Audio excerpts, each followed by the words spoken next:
Hello दोस्तों, नमस्कार। मैं डॉक्टर मनीष सर अपने चैनल में आपका स्वागत करता हूं। आइए दोस्तों, आज देखते हैं प्रतिबिंब क्या होता है, इमेज क्या होता है, इसके बारे में। अगर डिफिनीशन की बात करें तो प्रतिबिंब जो है, जब हम किसी वस्तु को दर्पण के सामने रखते हैं। यहाँ देखें, दो दर्पण हैं। एक है आपका अवतल दर्पण और यह है आपका उत्तल दर्पण। अवतल दर्पण में जो पीछे का सिरा होता है, ठीक है, उसको कलर किया जाता है पीछे के सिरे को। और जो अंदर दबा हुआ सिरा होता है वह प्रकाश के किरण को मोड़ने का काम करता है, अंदर का सिरा। और यह बाहर का सिरा, जो उभरा सिरा है, उसको कलर कर दिया जाता है। ठीक। उत्तल दर्पण में अंदर के सिरे को देखें, अंदर के सिरे को कलर कर देते हैं और यह जो उभरा हुआ सिरा होता है वह प्रकाश के किरण को मोड़ने का काम करता है। ठीक। तो जब हम दर्पण के सामने किसी वस्तु को रखते हैं, ठीक है, यह दर्पण है, यह भी दर्पण है। जब हम किसी दर्पण के सामने किसी वस्तु को रखते हैं तो दर्पण में उस वस्तु की आकृति बन जाती है। ठीक है। जब आप शीशा के सामने किसी वस्तु को रखेंगे तो शीशे में उस वस्तु की आकृति बन जाएगी। जैसे आपके हाथ में शीशा है, दर्पण है, और आप अपने चेहरे के सामने उसको रखेंगे तो उस शीशे के अंदर आपका चेहरा दिखाई देने लगेगा। ठीक है। यह जो चेहरा शीशे के अंदर दिख रहा है या फिर दर्पण के सामने दिख रहा है, उसे उस वस्तु का प्रतिबिंब कहते हैं। उसे उस वस्तु का प्रतिबिंब, इमेज कहते हैं। ठीक है। और जो वस्तु है उसे बिंब कहते हैं। ठीक है। जैसे आप हैं, आप हाथ में शीशा लिए हुए हैं और आप अपना चेहरा देख रहे हैं, तो आप क्या हैं? आपका चेहरा क्या है? बिंब है। और शीशे में जो आपका चेहरा दिख रहा है वह क्या है? प्रतिबिंब है। ठीक है। परिभाषा अगर दिया जाए तो यदि प्रकाश की किरण, ठीक है, यह जो है प्रकाश की किरण है, देखें यह जो लाइन जा रही है यह प्रकाश की किरण है। तो यदि प्रकाश की किरण किसी वस्तु से चलकर, यहाँ से वस्तु आ से आकर यह आ रही है। वस्तु कहाँ है? मान लीजिए वस्तु अनंत पर है, अनंत पे है, इसीलिए ये लाइन जो है, प्रकाश की लाइन कैसी आ रही है? सीधी आ रही है। वस्तु कहाँ है? अनंत पर है। ठीक। तो यदि प्रकाश की किरणें वस्तु के किसी बिंदु से चलकर परावर्तन के पश्चात किसी दूसरे बिंदु पर जाकर मिलती हैं, यह प्रकाश की किरणें आ रही हैं, टकराई, टकराने के बाद ऐसे मुड़ जाएंगी। यह प्रकाश की किरण टकराई, टकराने के बाद ऐसे मुड़ के निकल जाएंगी बाहर। यहाँ पे दोनों प्रकाश की किरणें मिल गई। ठीक है। यह किस में होगा? अवतल दर्पण में। अगर उत्तल दर्पण है तो प्रकाश की किरणें आएंगी, टकराएंगी, टकरा के इधर चली जाएंगी। यह प्रकाश की टकरा के इधर चला जाएगा। अब यहाँ पर प्रकाश की किरणें मिल नहीं रही हैं। ठीक है। तो इसको यहाँ पे अवतल दर्पण में क्या करना पड़ेगा? आपको मिलाना पड़ेगा। ठीक है, आपको मिलाना पड़ेगा। ठीक है। तो इसके लिए क्या करेंगे? एक पीछे लाइन खींचेंगे, ऐसे डॉटेड लाइन, और इधर से भी एक डॉटेड लाइन खींचेंगे। और यहाँ पे आप देख रहे हैं ये मिल रहे हैं। वास्तव में मिले नहीं हैं लेकिन मिल रहे हैं, ऐसा प्रतीत हो रहा है।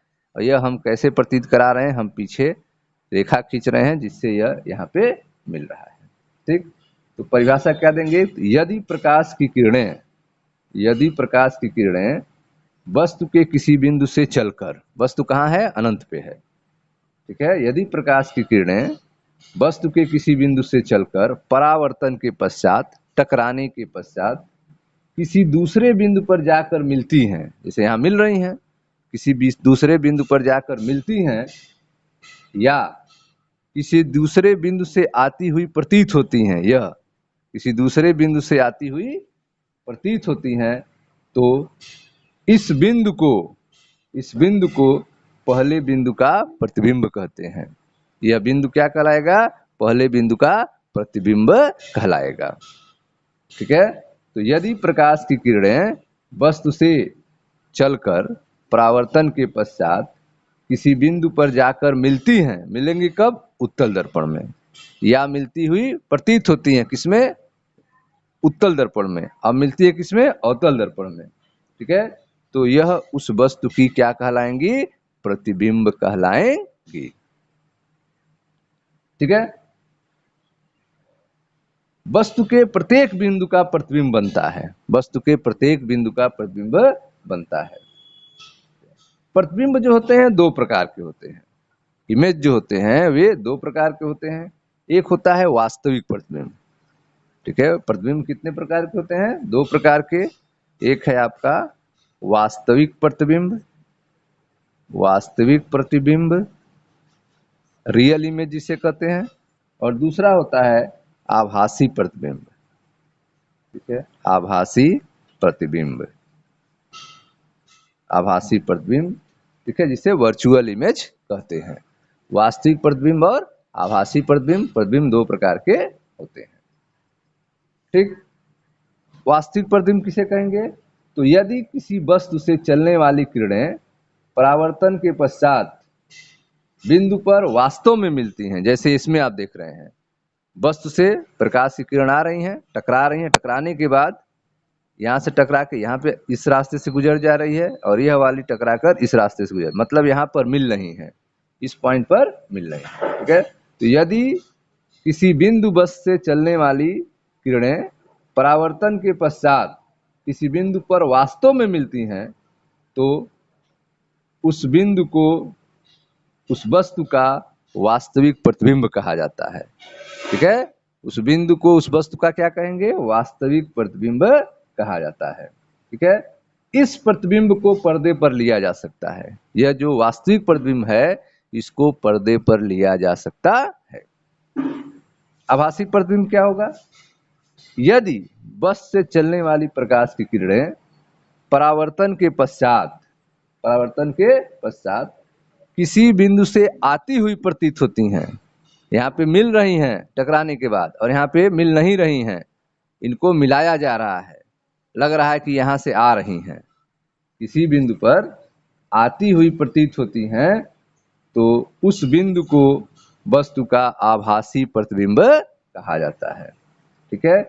इस प्रतिबिंब को पर्दे पर नहीं लिया जा सकता है, आभासी प्रतिबिंब को पर्दे पर नहीं लिया जा सकता है, इसका फोटो लिया जा सकता है।